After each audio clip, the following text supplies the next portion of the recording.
그렇게 돼야 되는데, 그렇게 하려면 하나님을 만나는 방법이라는 게 어떤 방법, 말 그대로 방법이잖아요. 근데 어떤 방법이요?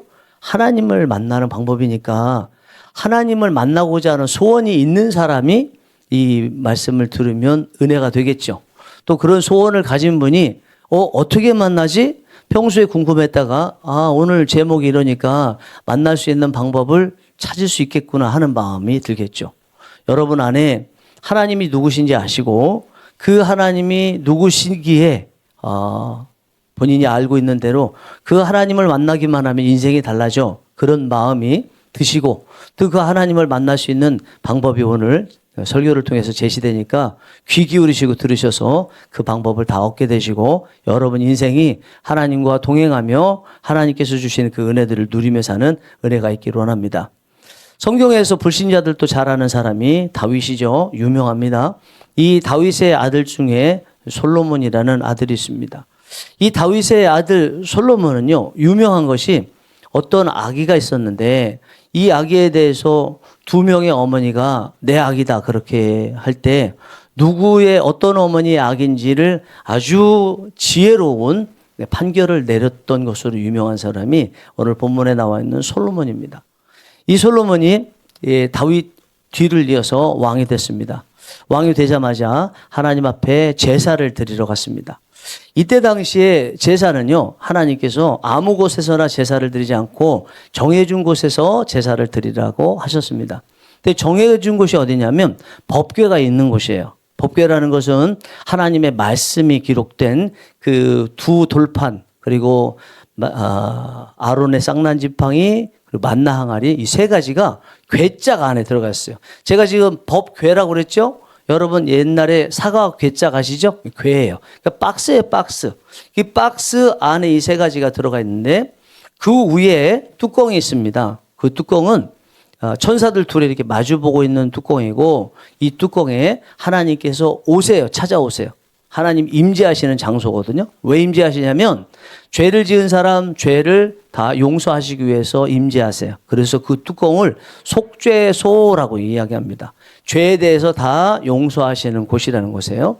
그 법궤가 있는 곳을 지극히 성스러운 장소라고 해서 지성소라고 이야기하고 또 다른 것들도 또 있는데 그 전체 지성소를 포함한 곳을 우리는 이제 만약에 건물로 되어 있으면 성전, 건물이 아니고 천막 속에다가 그렇게 만들어 놨으면 그것을 성막이라고 이야기하죠.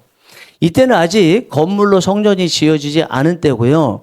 애굽에서 나오면서 광야길을 지나면서 하나님께서 이스라엘 백성들에게 성막을 만들라고 하셔서 성막을 만들고 계속 40년을 지나면서 이제 드디어 가나안 땅에 들어가고 그 성막을 어딘가에 놓았어요.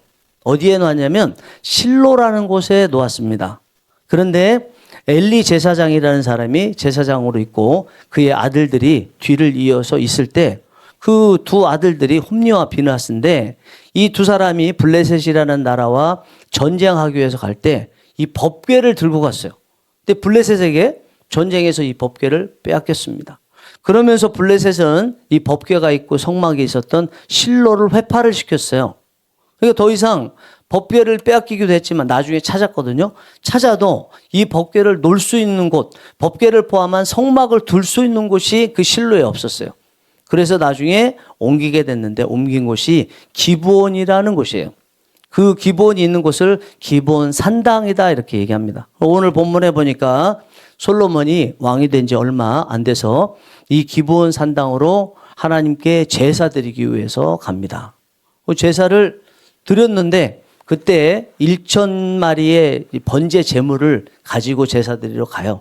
그리고 제사를 다 드립니다. 그 어느 날 잠을 자는데 그 기브온 산당에 잘 수 있는 곳에서 잠을 자는데 하나님께서 찾아오셨습니다. 그리고 대뜸 물으십니다. 솔로몬아, 내가 너에게 무엇을 줄꼬? 이렇게 물으십니다. 그러니까 이 솔로몬이 하나님, 저에게 내 지금 어린 나이에 왕이 돼서 재판하기 위해서 오는 그 백성들이 굉장히 많은데 그들의 재판 그 송사를 다 재판하기 위해서는 지혜와 지식이 있어야 되는데 제가 어리기도 하고 아직 배운 것이 없어서 지혜와 지식이 부족합니다. 그러니까 저에게 백성들을 재판할 수 있는 지혜와 지식을 주세요. 이렇게 말씀을 드려요. 하나님께서 기뻐하십니다. 네가 재물을 구하고 부를 구하고 영광을 구하고 원수들을 멸하게 해달라는 그런 것을 구할 줄 알았는데 그게 아니고 내가 너에게 맡겨놓은 내 백성, 이게 중요해요. 내가 너에게 맡겨놓은 내 백성을 잘 재판하기 위해서 지혜를 달라고 하니 네가 이것을 달라고 한 대로 지혜와 지식도 주고 내가 너에게 주려고 했던 부와 귀와 영광 이런 것들도 다 주겠다. 이렇게 말씀하시고 주신다고 말씀하시고 이제 아침에 대해서 솔로몬은 자기가 있는 처소로 돌아가는 게 오늘 본문의 말씀입니다. 이후에 솔로몬은 어떻게 됐을까요? 하나님께 지혜와 지식과 부와 귀 이런 것에 대한 선물을 주신다는 약속을 받았잖아요. 그 이후에 궁금하죠. 하나님이 찾아오셔서 이렇게 말씀하실 때 약속으로 주셨는데 이게 진짜로 이루어졌을까? 그렇습니다. 솔로몬은요, 얼마나 부자인지요, 방패도 금으로 만들었던 사람이에요. 굉장히 부자였어요. 그리고 아까 말씀드린 대로 이 솔로몬이라는 사람은 어떤 아기의 엄마가 누구인지 판결을 내리는데 아주 지혜로운 방식으로 판결을 내렸습니다. 솔로몬의 지혜에 대해서 주위의 나라에 소문이 많이 퍼졌습니다. 시바의 여왕이라는 어떤 여왕이 솔로몬의 지혜가 사실인지를 보기 위해서 예물을 많이 들고 찾아왔습니다. 그리고 보니까 솔로몬이 정말 지혜롭거든요. 그래서 탐복을 했습니다. 솔로몬이 하나님께서 약속하시기를 너의 지혜는 너 전에도 없었고 이후에도 없을 것이라고 인류 역사에서 가장 지혜로운 사람으로 남을 것이라는 약속을 주셨는데 대부분 솔로몬의 지혜에 대해서 인정하는 것이 세계적인 분위기입니다. 솔로몬이 어떻게 이렇게 지혜를 얻었어요? 제가 이 말씀을 전한 거 보니까 하나님께서 밤에 나타나셔서 솔로몬아 내가 네게 무엇을 줄꼬? 라고 하나님께서 물어보실 때 솔로몬이 답을 했기 때문에 그렇죠. 여러분들은 하나님께서 지금 찾아오셔서 뭘 줄꼬?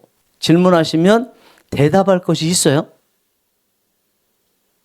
아이고 내가 이 나이에 뭐 받아가지고 뭐 하지? 설마 하나님께서 오시겠어? 생각하고 그거에 대해서 별로 관심을 안 가질 수 있습니다. 그런데요, 하나님 정말 오실 수도 있습니다. 오셔가지고 뭘 줄까 물어보실 수도 있습니다. 여러분 그것이 없으시다면 오늘 꼭 가지시기 원합니다.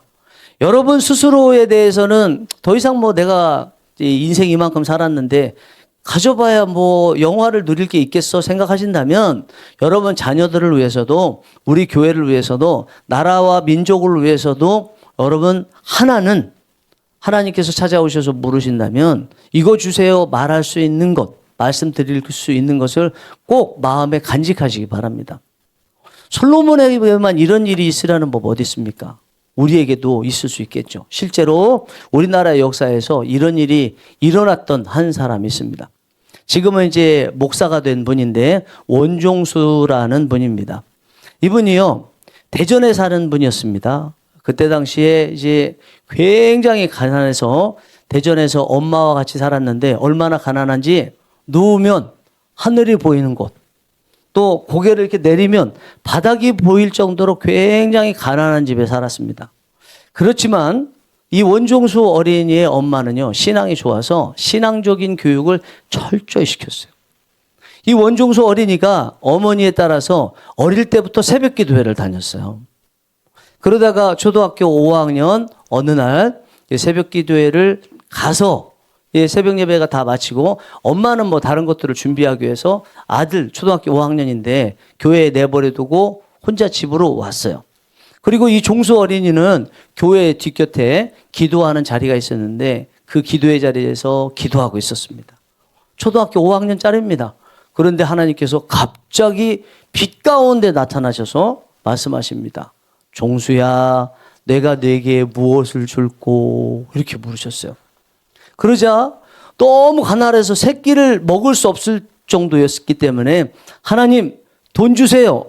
그러려고 했는데 교회 학교에서 배웠던 이 솔로몬의 이야기가 생각나서 하나님 저에게 지혜 주세요. 그렇게 말씀을 드렸습니다.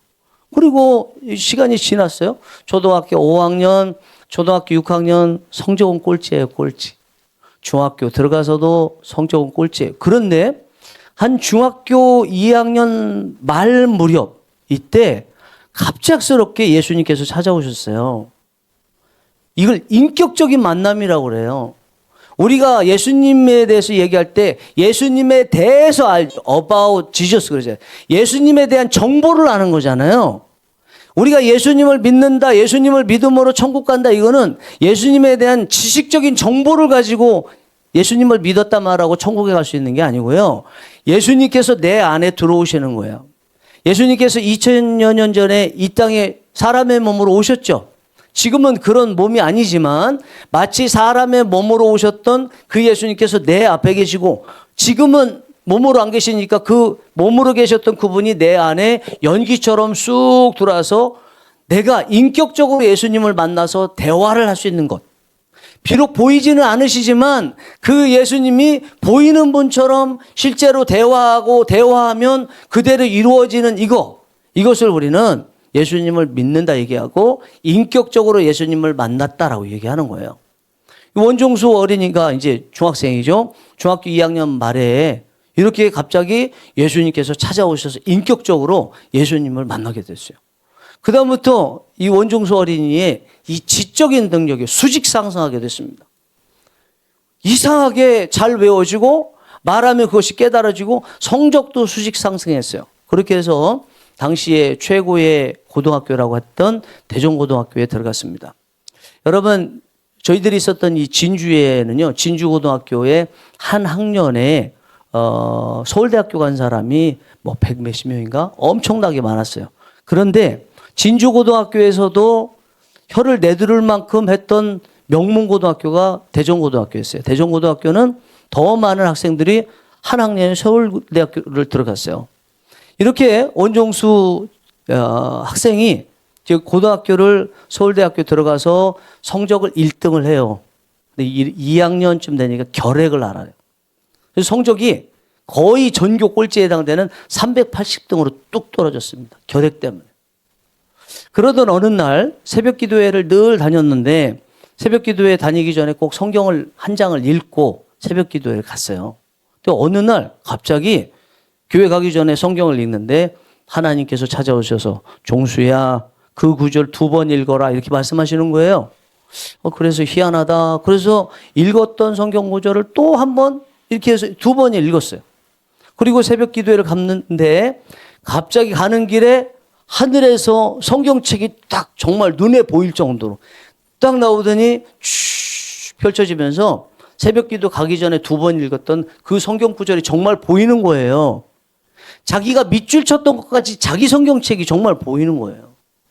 그러더니 2번 읽기만 하면 성경뿐만 아니라 어떤 책이든지 딱 나타나서 보이는 거예요. 그래서 원종수 이 학생이 서울대학교를 의과대학을 입학을 했습니다.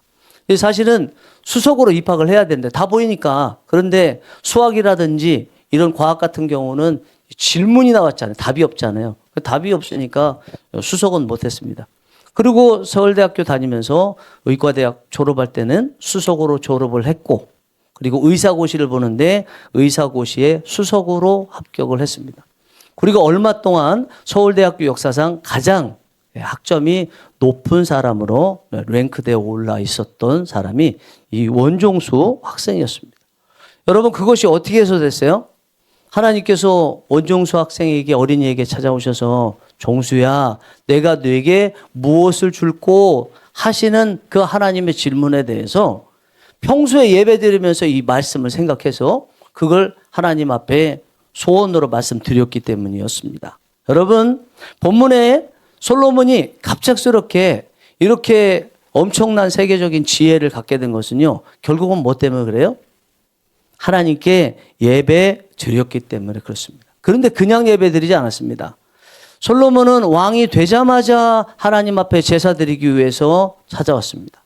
그리고 찾아올 때도 혼자만 오지 않고 아니면 일반적인 수행원만 데리고 오지 않고 천부장, 백부장, 50부장, 그리고 족장들, 방백들 이런 사람들 다 데리고 왔어요. 전체 다를 데리고 왔어요.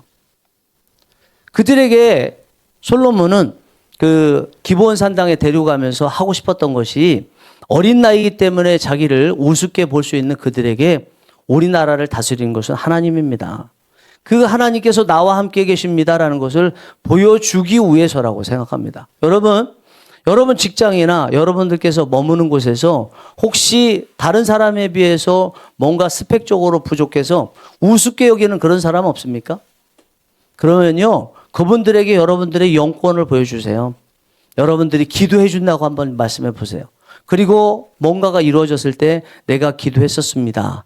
이렇게 말 한번 해보세요. 그러면 저 사람 함부로 대할 사람이 아니구나. 저 사람 뒤에는 누군가가 있구나. 그런데 기도한다는 거 보니까 정말 하나님이 계시구나. 그것을 깨닫게 되겠죠. 솔로몬이 왕으로 등극하자마자 하나님께 제사를 드렸고 제사를 드리러 갈 때도 많은 사람들을 대동하고 갔고 그리고 그냥 가지 않았습니다. 하나님께 드릴 제물을 가지고 갔는데 얼마나 제물을 가져갔다고요? 1,000 sacrifices. 1,000마리의 제물을 가져갔어요. 여러분 1,000마리 제물이면 왕이라 하더라도 소는 드리지 않거든요. 양이나 염소를 드려요. 제가 계산을 해봤어요. 양이나 염소 1,000마리면 5억 정도 되더라고요. 그러니까 5억 원어치를 가지고 가서 제물로 드렸습니다. 그런데 그 제물 드리는 제단이라는 게 요만큼밖에 안 돼요. 크지 않아요. 그러면 양이나 염소를 하루에 다 죽이고 각을 뜨고 물로 씻어서 드리는데 몇 마리나 드릴 수 있겠습니까? 하루에. 해봐야 한 50마리? 그러면 1,000마리 다 드릴 때까지 있었거든요. 그럼 1,000마리 드릴 때까지 그곳에서 어떻게 하고 있었을까요? 열흘 이상은 있었겠죠. 그곳에서 또 제사 드리듯이 또 예배 드리듯이 그렇게 있었을 것입니다. 하나님 입장에서 솔로몬이 제사 드리는 그 모습을 보셨을 때 얼마나 기특했겠어요. 이놈 봐라. 이놈이 나를 위해서 이렇게 애를 쓰고 나를 만나기를 간절히 원하네. 이런 모습을 보였기 때문에 하나님께서 솔로몬을 만나 주셨지 않았겠습니까? 그 솔로몬이 하나님께 제사 드렸던 그 5억어치 드리면서 번제를 드린 일종의 예배 한 번으로요. 인류 역사에서 가장 지혜로운 사람, 부유한 사람의 반열에 들더라라는 것입니다. 여러분 기본적으로 우리 교회는요. 하나님께서 임재해 계시는 곳입니다. 이 교회는 예수 그리스도 하나님의 몸이라고 그랬어요. 그리고 이 교회 바깥에 예수님께서 교회의 머리가 된다고 말씀하셨습니다. 그러면 교회에 하나님이 계시는 거죠. 하나님이 계시는데 그 하나님이 언제 특별히 더 임재하시고 역사하시냐. 예배 때 임재하시고 역사하십니다. 아까 제가 이 성막 예배드리는 특별한 장소, 성막 중에서 하나님께서 임재하시는 속죄소에 대해서 드렸죠? 그 속죄소가 지극히 성스러운 장소라고 하는 지성소 안에 있습니다. 그 지성소 안에 있는 속죄소 위에 하나님께서 임재하신다고 약속하셨는데 출애굽기 25장 21절에서 22절에 보면 속죄소를 궤 위에 얹고 내가 네게 줄 증거판을 궤 속에 넣어라. 거기서 내가 너와 만나고 속죄소 위 곧 증거궤 위에 있는 두 그룹 사이에서 내가 이스라엘 자손을 위하여 네게 명령할 모든 일을 네게 이르리라. 하나님께서 속죄소 위 그 곧 증거궤 위에 두 그룹 사이에서 만나 주신다 말씀했잖아요. 이게 바로 오늘날 교회거든요. 교회는 기본적으로 하나님이 계신 곳이고 그리고 예배 드릴 때 하나님께서 특별히 임재하시는 것이라는 것을 분명하게 알 수가 있는 것입니다. 그럼 우리가 인생에서 하나님을 만날 수 있는 최고의 방법이 언제라고요? 우리가 일주일에 10번의 예배를 드린다고 그랬잖아요. 다른 교회들도 비슷합니다.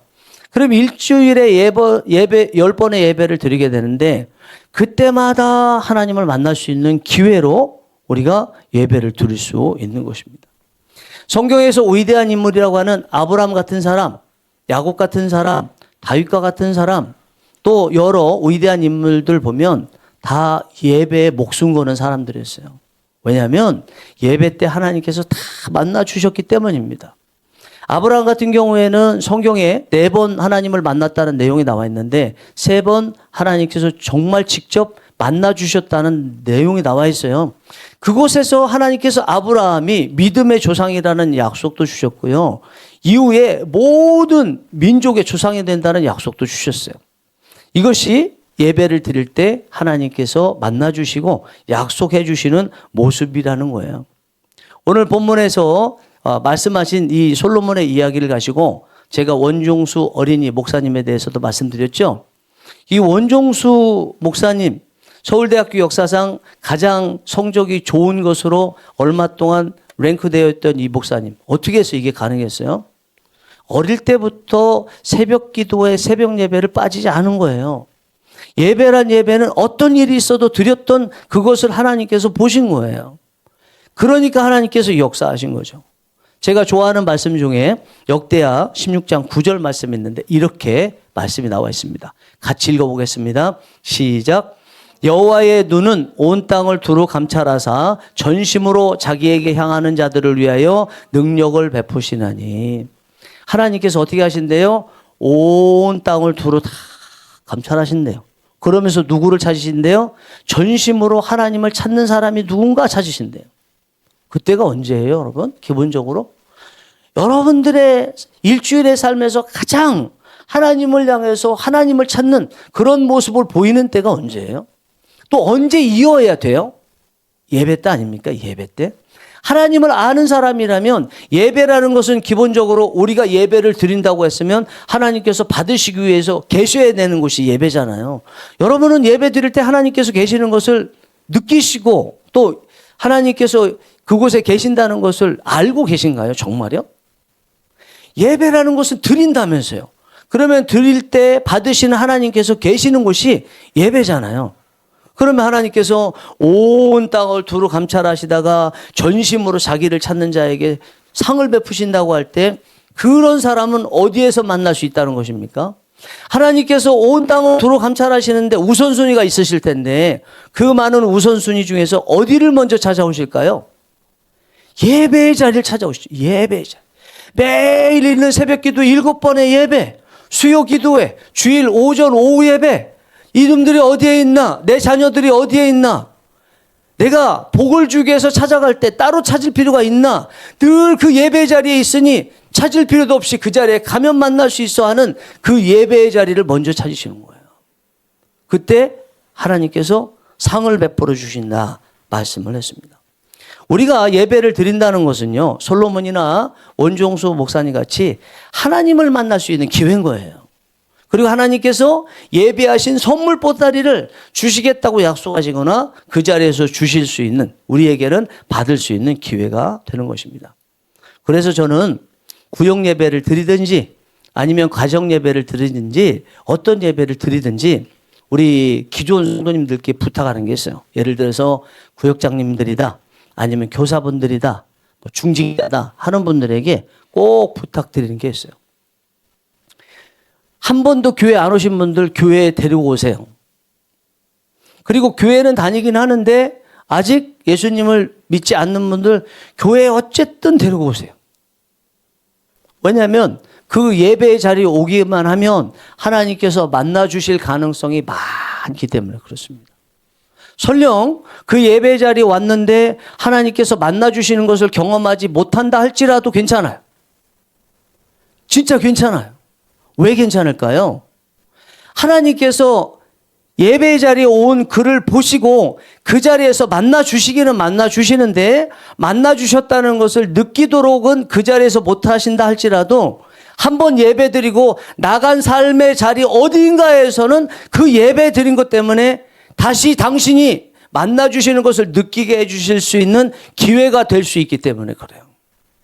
군대 동기이든 친구든 가족이든 한 번만 교회 오세요. 그러면 하나님께서 만나 주십니다. 본인은 못 느낄 수 있죠? 그러나 못 느끼지만 하나님은 임재에 계시거든요.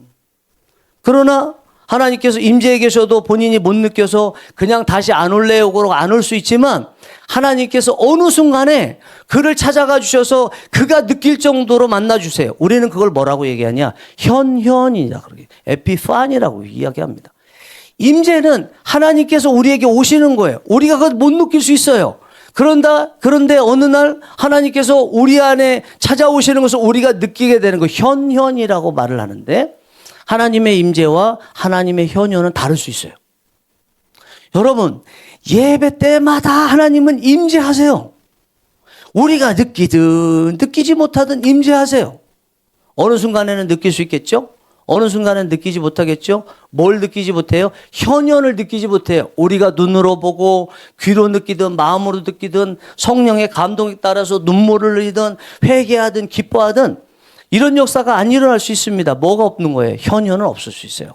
그러나 예배드리면 하나님께서 임재하셨기 때문에, 임재하시면서 누가 예배를 드렸는지 다 아시기 때문에 예배 밖에서 우리가 있는 곳 삶의 자리에서 언제 찾아오실지 모르는 거예요. 현현하실지 모르는 거예요. 그래서 예배는 언제든지 하나님을 만날 기회이고 하나님께서 다시 우리에게 현현하실 기회이기 때문에 저는 중직자분들, 지도자들에게 꼭 예배 한 번만 데리고 오세요. 그분이 이 예배 자리에서 하나님을 만났다는 것을 못 느껴도 상관없습니다. 꼭 모시고 오세요. 저는 우리 교회를 거쳐가고 또 이전에 목회하면서 제가 설교를 했을 때 오셨던 분들, 다시는 안 오셨던 분들도 하나님께서 이미 현현하여 만나 주시고 예수님을 믿게 하신 사람도 저는 많다고 생각해요. 이게 이렇게 중요한 거예요. 지금 이 예배 한 번 드리는 게 그렇게 중요한 거예요. 제가 마지막 부교육자 때 있었던 일입니다. 담임 목사님이 어느 날 갑자기 목요일 오전에 예배를 만드셨어요.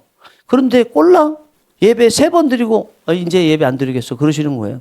그러니까 우리 사이에 뭐 성도님들도 그렇고 우리 목회자들도 그렇고, 아니 그렇게 예배 3번만 드리고 말 거면 처음부터 예배를 기획하실 때 좀 심도 있게 기획하시고 오랫동안 하시지.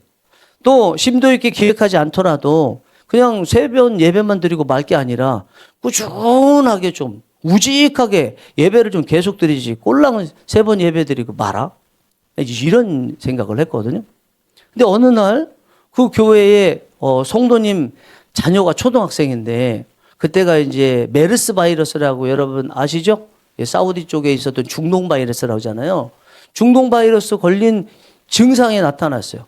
그게 몸이 이런 상태라 만약에 피려고 만지면 죽으려고 그래요. 빈 상태에서 조금이라도 구부리면 또 죽으려고 그래요. 이런 상태에서 이 성도님이 그 아이를 데리고 이대 목동병원으로 데리고 갔습니다. 검사를 해보니까 이 메르스 바이러스는 아니래요. 근데 뭔지 모르겠대요. 류마티스 관절염인 것 같기도 하고 뭔지 모르지만 다른 병이 또 있는 것 같대요.